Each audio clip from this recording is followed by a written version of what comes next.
అయినప్పుడు అక్కడ కొన్ని కాగితాలు ఫైల్ చేశారు. ఇక్కడ ఇన్వెస్టిగేషన్ చేస్తున్న ఆఫీసర్లు ఎవరో మన దామోదర్ ఎస్పీ ఆయన ఇన్వెస్టిగేషన్ చేస్తున్నారు కదా, అందులో స్పష్టంగా డాక్టర్స్ ఎవరైతే రిపోర్ట్ మీద సంతకం పెట్టారో పలానా ప్రభావతి మాతోటి బలవంతంగా సంతకం పెట్టించింది అని డాక్టర్లు క్లియర్గా 164 కోర్టులో స్టేట్మెంట్ ఇచ్చారు. సంతకం పెట్టు అంతే, నువ్వు చూడాల్సిన పని లేదు అని బలవంతంగా సంతకాలు పెట్టించారని ఇచ్చారు. ఎవరైతే నన్ను కొట్టినప్పుడు కొంతమంది సునీల్ నాయక్ పక్క గదిలోనే ఉన్నాడు విజయపాల్తో కలిసి, మేము కేకలు విన్నాం, బాబాయ్ ఎక్కడికో వినపడుతున్నారా అంటే పెద్దవాళ్ళు ఎవరో నువ్వు వెళ్ళిపో అని చెప్పాడు. 2 days తర్వాత సునీల్ కుమార్ నాయక్ కాదు కుమార్ మీటింగ్ పిలిచి ఆ రోజు అక్కడ ఉన్న కానిస్టేబుల్ ఏఎస్ఐ డిఎస్పీని ఇక్కడ జరిగింది, మీరు ఎవరన్నా మాట్లాడితే తీవ్ర పరిణామాలు ఉంటాయని హెచ్చరించినట్టు స్పష్టంగా 164 స్టేట్మెంట్స్ ఉన్నాయి. బెదిరించాడు అంటే ఇంత దారుణంగా బెదిరించాడు అని 164 స్టేట్మెంట్లు కూడా వాళ్ళు కోర్టులో సబ్మిట్ చేశారు. అక్కడ అతను బెయిల్ రిజెక్షన్ అప్పుడు సునీల్ నాయక్ని అక్యూజ్డ్ చేసి అది పెట్టడం జరిగింది. అవన్నీ అక్కడ ఇచ్చిన రికార్డులో ఉన్నాయి, నాకు ఇట్స్ ఆన్ పేపర్ క్లియర్గా. నేను కూడా అక్కడ ఇంప్లీడ్ అయ్యాను కాబట్టి ఆ కాగితాలు నాకు సబ్మిట్ అయినాయి. చాలా స్పష్టంగా ఉంది.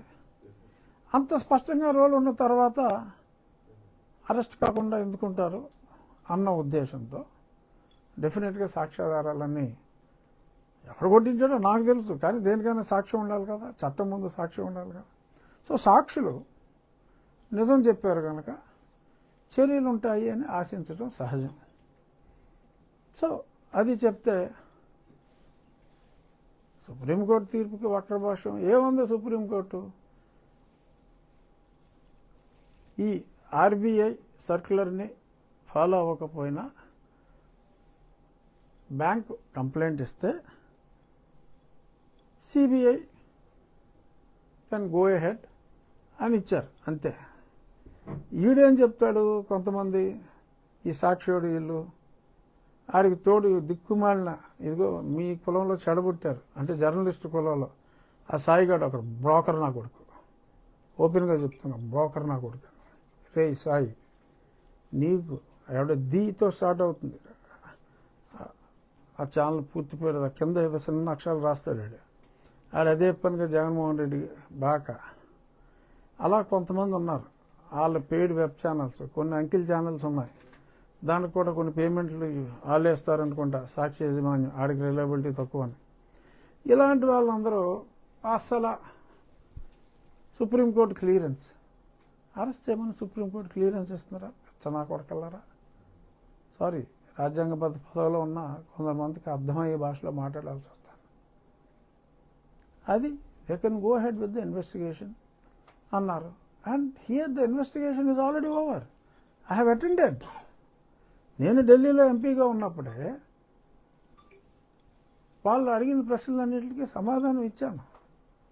వాళ్ళు ఎప్పుడో ఛార్జ్షీట్ వేసుకుంటారు. ఇప్పుడు ఛార్జ్షీట్ వేసిన తర్వాత ఓకే, అందరికీ జగన్మోహన్ రెడ్డి లాగా 15 ఏళ్ళు సాగదీయటం కుదరదు. ఇమీడియట్గానే త్వరలోనే నిర్దోషిగా నేను బయటకు వస్తాను. అక్కడ ఇంకా ఛార్జ్షీట్ వేయలేదు, ఈ నా కొడుకులు డిసైడ్ చేస్తారా? ఈలోపు ఇంకో వెర్షను, సూట్లు వేసుకున్న వాళ్ళు, బూట్లు వేసుకున్న వాళ్ళు, టైలు వేసుకునే వాళ్ళు స్పీకర్ ఉద్యోగం నుంచి, అదే డిప్యూటీ స్పీకర్ ఉద్యోగం నుంచి తీసేయాలి. 11 కేసులు ఉన్నారా మరి నీకు? నువ్వు ముఖ్యమంత్రి ఎలా చేసావు? సిగ్గు శరం బుద్ధి జ్ఞానం ఉండాలా? అసలు మాట్లాడే ముందు అరే నువ్వు ఎలా ఉన్నావురా ఎన్నాళ్ళు అని చెప్పి ఎవడన్నా అడుగుతాడన్నా ఇంగిత జ్ఞానం ఉందా? తీసేస్తారా? ఎవడో కొంతమంది భోగాల్లో అభియోగం చేశారు, జరుగుతుంది ఇన్వెస్టిగేషను. భోగాల్లో అభియోగం చేసినంత మాత్రాన్ని తీసేస్తారా? ఉద్యోగాలు తీసేస్తారా? Constitutional post పీకేస్తారా? ఇప్పుడు నేను ఆ కాన్స్టిట్యూషనల్ పోస్ట్లో ఉండమాలన్న ఈ సంవత్సరం నుంచి ఎంతో సంయమనం పాటించా. బట్ ఈ పోస్ట్లో ఉన్నాను కదా అని ఎవడ పడితే ఆడు ఏది పడితే అది వాగేసి అర్థమైందా లిప్ మూమెంట్. ఒక క్వశ్చన్ అండి, మీరు బాధ్యతాయుతమైన స్పీకర్ డిప్యూటీ స్పీకర్ పదవిలో ఉన్నారు. మరి ఉన్నప్పుడు సమాజంలో అందరినీ సమానంగా చూడవలసిన బాధ్యత మీ మీద చర్చలు ఎందుకు టార్గెట్ చేస్తున్నారు? చర్చలు తీసేస్తున్నారు మీరు. అమ్మ బాబాయ్, అసలు నేను మాట్లాడే టాపిక్ ఏంటి? మీరు అడిగింది ఏంటండి నాని గారు? మీరు మాట్లాడుతున్నారు కదా సార్. ఆగండి అయితే ఒక 2 నిమిషాలు, ఇది తొందరగా ఫినిష్ చేస్తాను, దానికి వద్దాం. సో ఇప్పుడు ఇక్కడ సుప్రీంకోర్టు చెప్పిన దానికి వీళ్ళు వచ్చేటట్టు మాట్లాడేసి మధ్యలో చేతుర్లు మీరు తాగుతూ అదే మంచినీళ్ళు. So jokes enjoyed, fine. కొందరు వ్యక్తుల పేర్లు కూడా మాట్లాడుకోవటం అనవసరం, నేను మాట్లాడను. My attack is only on former chief minister and present MLA of Pulivendula, only limited to his ownership on Sakshi and his dirty writings. దాని వరకు కొందరు నా అభిమానులు డెఫినెట్గా అతనికి ఒక మతం సపోర్ట్ ఉండుండొచ్చు. మీరు మతం అన్నారు కాబట్టి గుర్తొచ్చింది నాకు. అతనికి ఒక మతం సపోర్ట్ ఉండవచ్చు. నాకు సమాజంలో ఎంతోమంది నాకు సపోర్ట్ ఉన్నారు. వాళ్ళ మనోభావాలు ఏమన్నా ఈ తింగర రాతలు చూసి దెబ్బతింటాయేమో అని చెప్పి బాబు వరి కావద్దు. జరిగింది ఇది, నన్ను నేను డిఫెండ్ చేసుకోగలను. Absolutely no issue.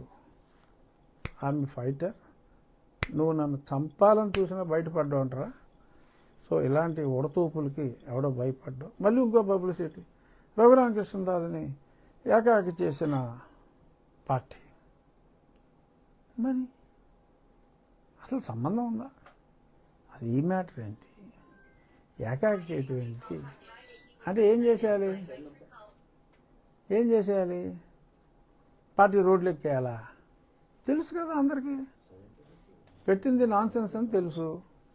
నా కేసు నేను పోరాడుకోగలనని తెలుసు. సో ఎ వారియర్కి ఎవడ మద్దతు అవసరం లేదురా. మద్దతు ఎవడైనా అడిగితే ఇస్తారు. అసలు నాకు అవసరమే లేదు, అక్కడ మ్యాటరే లేదు.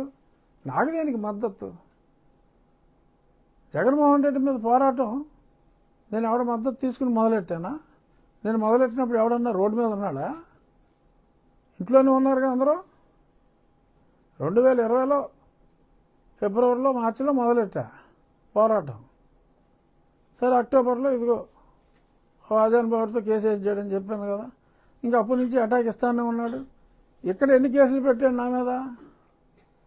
ఒకసారి ఊరు వస్తున్నాను రా అంటే 4 SC ST కేసులు పెట్టాడు నా మీద.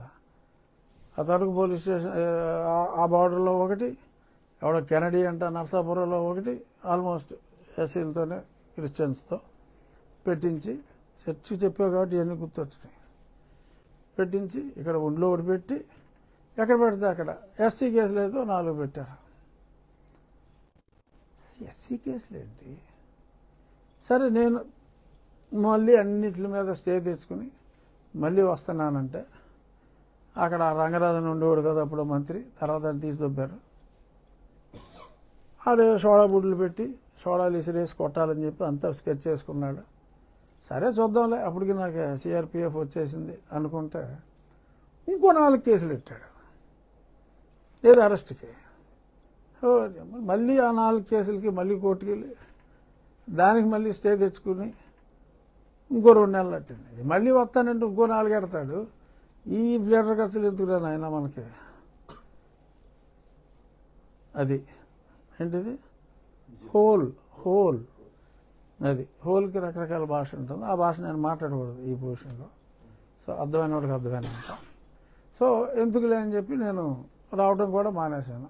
అంతా పోయించా వాడిని. నాకు వాటిని సపోర్ట్ ఉన్నాడు. అప్పుడు 2 years ఒంటరి పోరాటం చేశా. నాకు ఇప్పుడు నా పార్టీ సపోర్ట్ అవసరమా?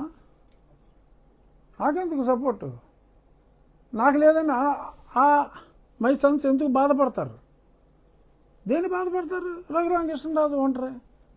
I feel proud. నాకు నచ్చిదే ఒంటరి పోరాటం. జగన్మోహన్ రెడ్డిని ఓడించాలనే ఏకైక లక్ష్యంతో పోరాడా. ఆ పోరాటంలో కొందరు కలిశారు. ఓకే, నేను రాజ్యాంగబద్ధ పదవిలో ఉన్నా, పదవుల్లో వాళ్ళు ఉన్నారు, ఫైన్. నాకు కావాల్సింది గౌరవం. నా గౌరవం ఇచ్చే పదవిలో నేనున్నా. No regrets for me. అధికారం కావాల్సిన వాళ్ళు అధికారంలో ఉన్నారు, గౌరవం కావాల్సిన వాళ్ళు గౌరవమైన పదవుల్లో ఉన్నారు. నేను సంతోషంగా ఉన్నా. నాకే పార్టీ సహాయం అవసరం లేదు. ఎందుకు? తప్పు చేస్తే ఏమంటే హెల్ప్ చేయండి అని అడగాలి. తప్పక ఏ తప్పు చేశాను? నేను హ్యాపీగా ఉన్నాను, తప్పు చేయలేదు కాబట్టి. సో వాళ్ళు అదొక ప్రయత్నం.